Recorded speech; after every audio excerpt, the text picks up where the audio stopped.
You're a mean one, Dr. Seuss! Dr. Seuss's imagination had no bounds. You are a The Grinch, he's mean and selfish. ugly as a cactus. You're as charming Hideous as a teeth, eel. stinky breath. You're a bad banana. I first discovered the Grinch in our bookshelf. I thought he looked like some sort of weird mutant chimpanzee or something.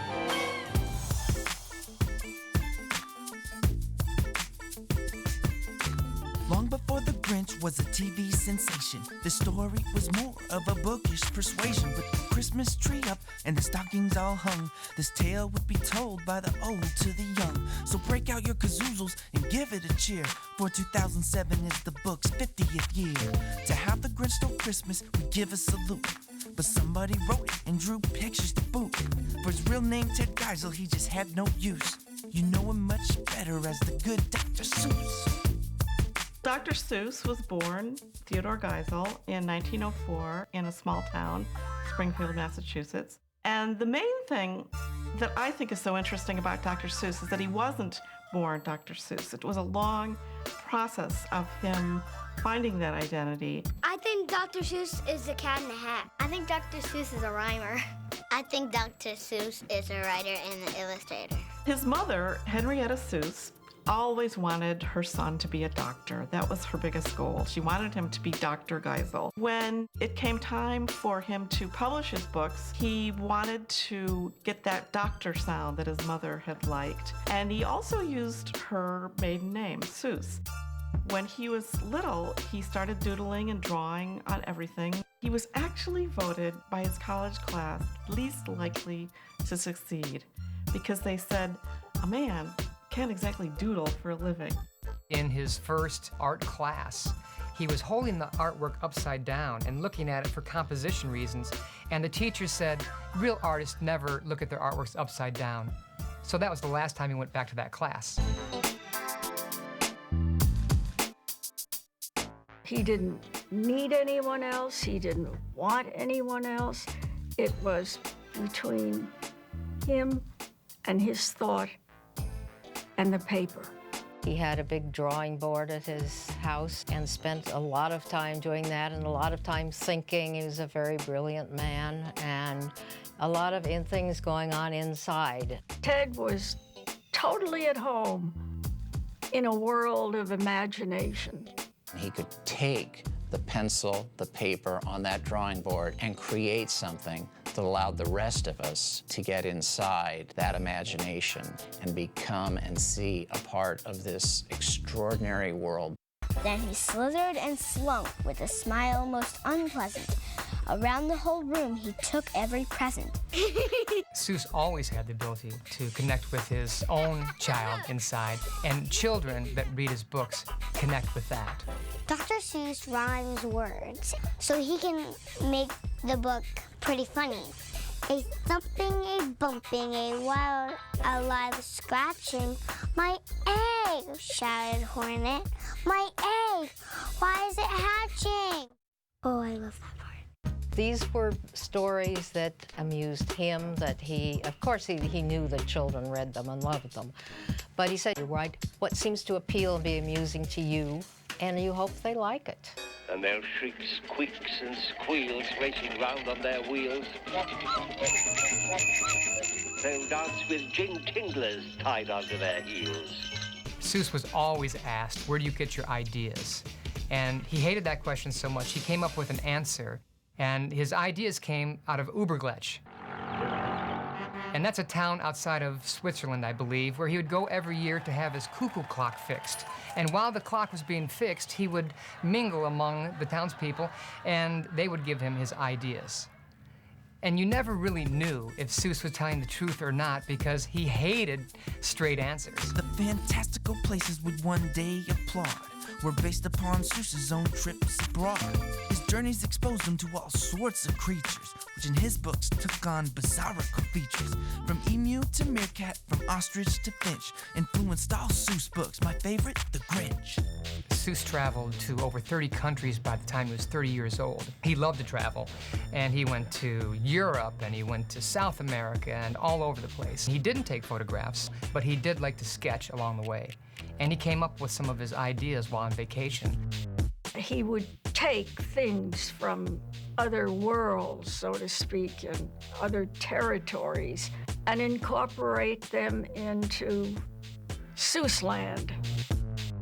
You've seen things that are sort of like that, but not exactly like that. I think that's where Seuss was a real magician, was that he would take elements of real animals and combine them in such a way that he had a completely brand new zoology going on in there.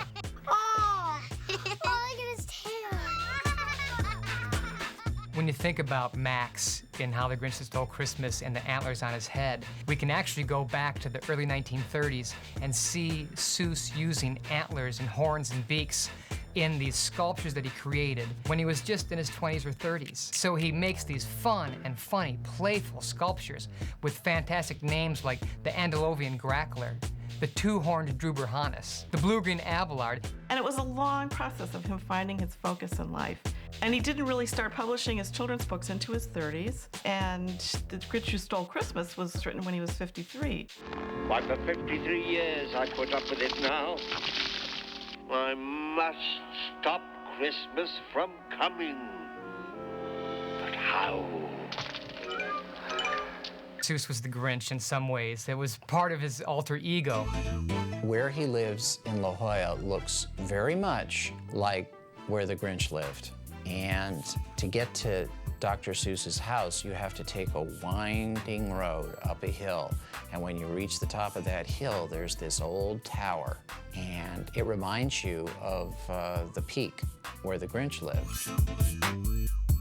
Now, the Grinch lives on Mount Crumpet. Ted's on Mount Soledad.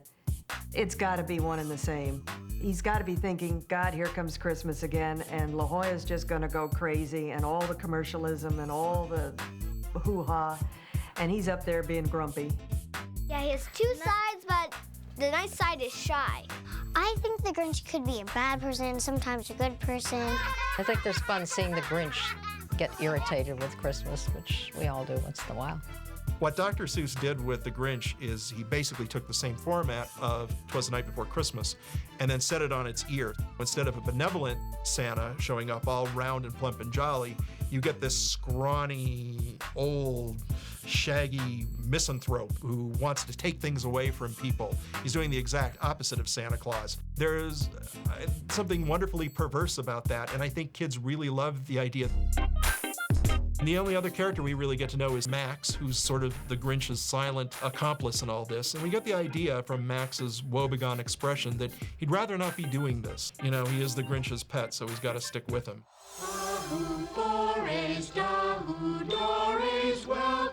I think Whoville's in Alaska, because it's always snowy. I think that Whoville is in the Arctic Mountains. I think Whoville is make-believe. The characters of the Who's, Ted liked those characters so much, he said, you know, I'm going to do another story someday, somehow, and I'm going to work those Who's into it. And not only did he work them into it, he created a town called Whoville. Oh no, the Grinch! The Grinch Who Stole Christmas, actually, the legend is that that was the quickest book that he ever wrote. Supposedly, he wrote that book in a week. He did have trouble with the ending, and it took him many months to come up with the right ending for the book. He would draw or write 1,000 pages to get to 60 pages. Then the Grinch, very nimbly, stuffed all the bags one by one up the chimbley. Chimbley? A chimbley is a chimney. Dr. Seuss worked really hard at making every word count and making every line and illustration count in his books. He never gave up on trying to put on that piece of paper what he already saw in his head. I love the lines he uses, and they're flowing. There's nothing stiff about his work. The world of Seuss is curved.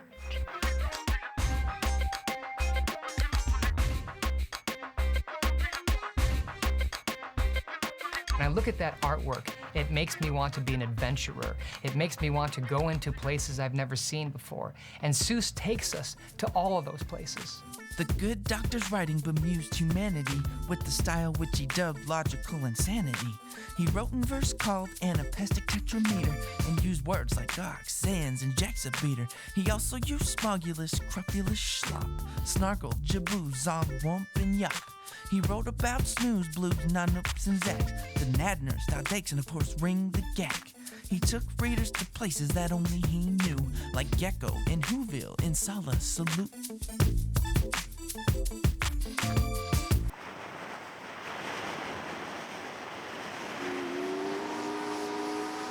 He was coming back from a trip in the middle of the night when he couldn't sleep.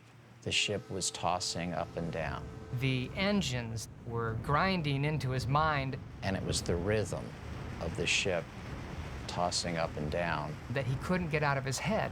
Which some say created that certain pattern of rhyme.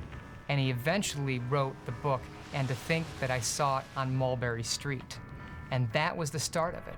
Say, that makes a story that no one can beat. When I say I saw it on Mulberry Street. When Dr. Seuss's books first started coming out, people noticed that they were different from anybody else's books. Well, they were incredibly funny. Now, have no fear. Have no fear, said the cat. My tricks are not bad, said the cat in the hat.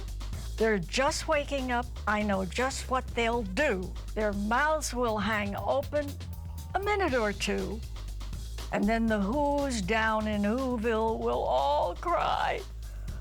Boo, hoo. They use funny words like who hash or roast beast. It was different. You were listening to a very pure, unique spirit when he spoke. But how did the Grinch end up on TV? Well, that's a good question, just listen to me. Seuss had a friend who was exceedingly funny, who directed cartoons for Daffy Duck and Bugs Bunny. Let's make Grinch a cartoon, Jones often would plead, until finally one day Dr. Seuss, he agreed. The book was made into a TV special in 1966. Chuck Jones was working at MGM at the time, and they were making it as a holiday special with Dr. Seuss's involvement. Dr. Seuss had known the animator Chuck Jones during World War II. They had both worked together in a unit that was doing a series of morale films for soldiers, which kind of lampooned Army life, called Private Snafu. Jones was the director of many of those shorts, and Dr. Seuss was the writer. There was one Snafu cartoon called Rumors that I believe he did a lot of design work on and contributed a lot of crazy-looking creatures, kind of like the ones over there. And I think it was two minds of a similar kind that saw kind of offbeat way of thinking, a sideways look at things. Seuss himself wrote the script and even expanded it in a few places. Because you're dealing with a book that can be told in a very short amount of time, and you've got about 25 minutes to fill, you're going to have to extend the length a little bit, such as when the Grinch is complaining about all the noise that the Who girls and boys are going to make from their presents, we actually see them opening their gifts, and they're running down and they're wagging their pantumas, and they're got their snoof bloopers and pantukas, and so Jones was able to animate the kids doing all that, and you can actually see how the noise would have driven the Grinch crazy. My favorite part is when he's like saying, noise, noise, noise. Chuck Jones did a fantastic job of taking Seuss's two-dimensional book and taking it into a completely different medium.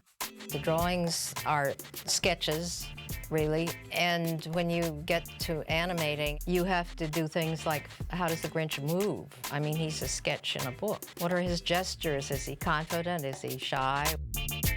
Chuck Jones was working with artists that he worked on with the original Looney Tunes team, and they were so wonderful at capturing a character's emotions just through their facial reactions and their body language. Like when the top of his little Santa hat goes punk like that. That's masterful. Jones was famous for doing that. Here. Hideous smile. Oh, yeah, yeah. Oh. One of the best facial reactions Jones has ever drawn anywhere is when the Grinch gets his idea. Then he got an idea, an awful idea. The Grinch got a wonderful, awful idea. Dr. Seuss thought especially the smile looked a little bit too much like Chuck. So there were a lot of sparks that flew between two creative geniuses, but it was wonderful because it came together in a really classic story. The Grinch finally learns when his brain gets smart that Christmas is something you keep in your heart.